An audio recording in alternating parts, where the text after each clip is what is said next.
ಇನ್ನೇನಪ್ಪ ಎಲ್ಲ ಮುಗಿದು ಹೋತು, ನನ್ನ ಕೈಲಿ ಏನು ಹೋಗಂಗಿಲ್ಲ, ಏನು ಮಾಡ್ಬೇಕೆಲ್ಲ ಮಾಡಿಬಿಟ್ನಿ, ಇನ್ನು ನನ್ನ ಕೈಲಿ ಏನು ಸಾಧ್ಯ ಇಲ್ಲ, ಇನ್ನು ನಾನು ಸತ್ತ ಹೋಗ್ತೀನಿ ಅಂತ ಅಂದ್ಕೊಂಡ್ರೆ ನೀವು ನಿಜವಾಗ್ಲೂ ಮನಸ್ಸಿರ್ತೀರ. ಅದ್ರ ಬದಲಿ ನಾನು ಬದುಕ್ತೀನಿ, ನಾನು ಮಾಡ್ತೀನಿ, ನನ್ನಿಂದ ಸಾಧ್ಯ ಅಂತ ಅಂದ್ಕೊಂಡ್ರೆ ನೀವು ಒಂದು ದೊಡ್ಡ ಇತಿಹಾಸನ ಏನೇ ಥಿಂಕ್ ಮಾಡೋದು ನಿಮ್ಮ ಮೈಂಡ್ ಮೇಲಿಂದ ಇರುತ್ತೆ. ನಾನು ಮಾಡ್ತೀನಿ ಅಂದ್ರೆ ಮಾಡೋಕ್ಕಾಗತ್ತೆ, ಮಾಡೋಕ್ಕಾಗಂಗಿಲ್ಲ ಅಂದ್ರೆ ಮಾಡೋಕ್ಕಾಗಂಗಿಲ್ಲ. ಅದ್ರ ಸಲುವಾಗಿ ನೀವು ಮನಸ್ಸನ್ನ ಏನು ಇಟ್ಕೋಬೇಕಂದ್ರೆ ನಾನು ಮಾಡೇ ಮಾಡ್ತೀನಿ, ನಾನು ಬದುಕ್ತೀನಿ, ಇದನ್ನು ಸಾಧಿಸ್ತೀನಿ, ಈ ಟೈಪ್ ನೀವು ಮನಸ್ಸಿನಾಗ ಇಟ್ಕೊಂಡ್ರೆ ನೀವು ಅಂದ್ಕೊಂಡಿದ್ದನ್ನ ಅರ್ಧ ಸಾಧಿಸಂಗೆ ಮೊದಲು, ಆಮೇಲೆ ನೀವು ಮಾಡ್ತಾ ಮಾಡ್ತಾ ಪೂರಾ ಸಾಧನೆ ಮಾಡ್ತೀರಿ.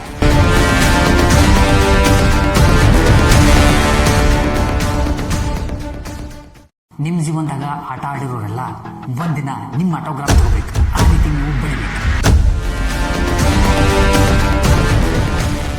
ನಿಮ್ಮನ್ನು ನೀವು ಬದಲಾಯಿಸ್ಕೊಳ್ಬೇಡಿ. ಜಗತ್ತು ನಿಮ್ಮನ್ನು ಭಾಳ ತಿಳಿತೈತಿ, ಆದ್ರೆ ನೀವು ನಿಲ್ಬೇಡಿ. ನೀವು ಮುಂದಕ್ಕೆ ಹೋಗ್ತಾ ಇರಬೇಕು, ಜಗತ್ತು ನಿಮ್ಮನ್ನ ತಡಿತಾ ಇರಬೇಕು.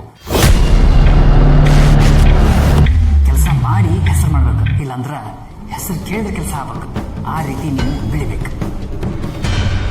ಇದು ಸಾಧ್ಯನೇ ಇಲ್ಲ, ಇದು ನನ್ನ ಕೈಯಿಂದ ಆಗೋದೇ ಇಲ್ಲ, ಹಂಗಂದ್ರೆ ಏನೂ ಆಗಂಗಿಲ್ಲ.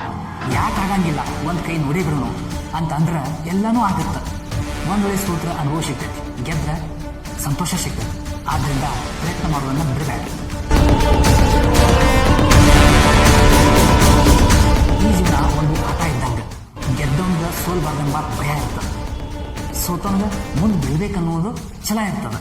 ಒಂದು ಮಾತು ನೆನಪಿಟ್ಕೊಡ್ರಿ, ಏನಂದ್ರೆ ತಿನ್ನೋದಕ್ಕೆ ಊಟ ಇಲ್ಲುವ ಸ್ಥಾನದಿಂದ ನಮಗೆ ತಿನ್ನೋದಕ್ಕೆ ಸಮಯನೇ ಇರಬಾರ್ದು, ಆ ಸ್ಥಾನಕ್ಕೆ ಬೆಳಿಬೇಕು. ಅದಕ್ಕೆ ಗೆಲ್ಲುವಂತಾರೆ, ಅದು ಒಂದು ದೊಡ್ಡ ಯಶಸ್ಸು. ಹಾಗೆ ನೀವು ಬೆಳಿಬೇಕು, ಆ ರೀತಿ ನೀವು ಕೆಲಸ ಮಾಡಬೇಕು.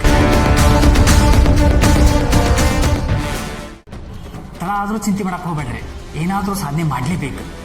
ಇದು ಭಾಳ ಲೇಟ್ ಆಯ್ತು, ಇನ್ಮೇಲೆ ಏನು ಮಾಡೋದು ಹಂಗೆ ವಿಚಾರ ಮಾಡಲೇಬೇಡಿ. ಜನ ಏನು ಮಾತಾಡ್ತಾರೆ ಗೊತ್ತಿನ, ನಿನಗಿಂತ ನಿನ್ನ ಯೋಗ್ಯತೆ ಬಗ್ಗೆ ಮಾತಾಡ್ತಾರೆ. ಅದಕ್ಕೆ ಜನರ ಬಗ್ಗೆ ಒಟ್ಟ ತಲೆ ಕೆಡಿಸ್ಬೇಡ, ನಿಂದ ನೀ ಕೆಲಸ ಮಾಡ್ತಾ ಇರ ಅಷ್ಟ. Thank you friends.